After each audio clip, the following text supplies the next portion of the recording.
What happens when the CHAZ runs out of food and supplies? I have a solution.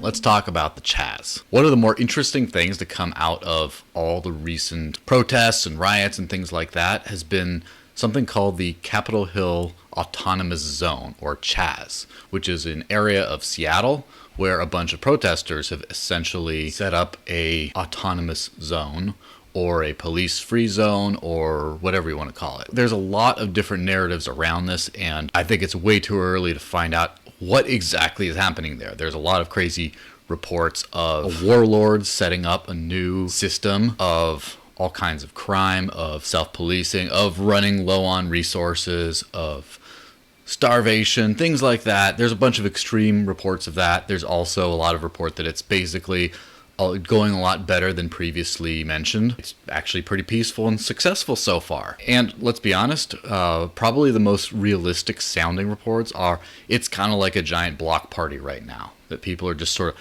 camping out and then having fun in the evenings, and it just kind of going on like that for a while. And it's, despite all the rhetoric, it's more of like a temporary thing of just having a good time together rather than an actual permanent autonomous zone. Now, let me just address the obvious here, which is if this is supposed to be an autonomous zone, a completely independent part of the United States that does not economically cooperate with the rest of the country, that doesn't really work like that, we're going to definitely see some problems. You have a population that essentially have limited supplies moving into an area that are going to try to sort of start from the Stone Age in the middle of a concrete jungle.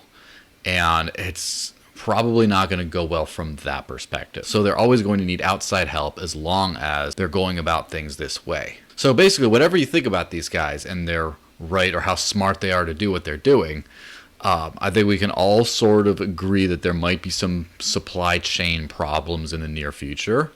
And guess what? I have a solution for that. Basically the same as has been done forever. Use capitalism to support communism.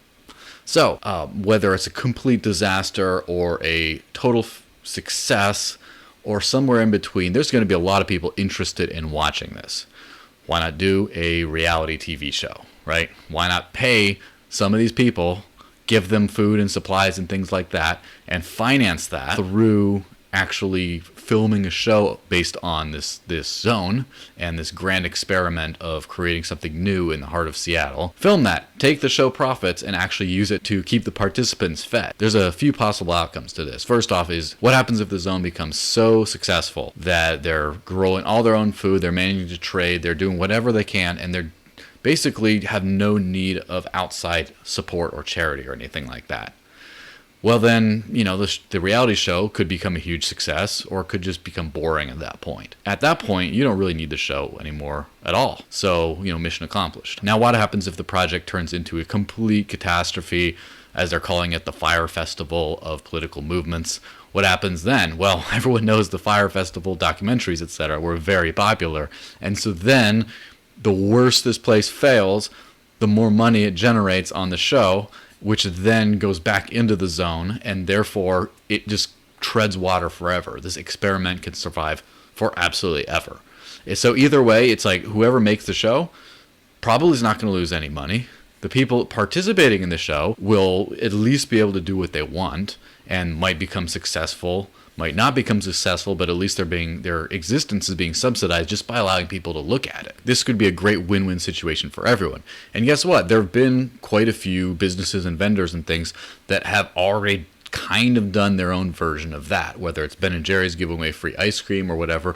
Businesses coming in and helping support the zone because it offers sort of free advertising for them. They see this for mostly what it is. Rather than an urgent need, it's more of a social type movement. And by attaching themselves and their branding to that movement, they're able to profit off of it. So we're already seeing businesses take advantage of this situation and mutually benefit both sides. I don't think there's anything wrong with people experimenting with different forms of economic organizing on a small and, of course, voluntary scale. I don't mind that at all. But guess what? A little bit of the good old-fashioned capitalist hustle can always make everything better.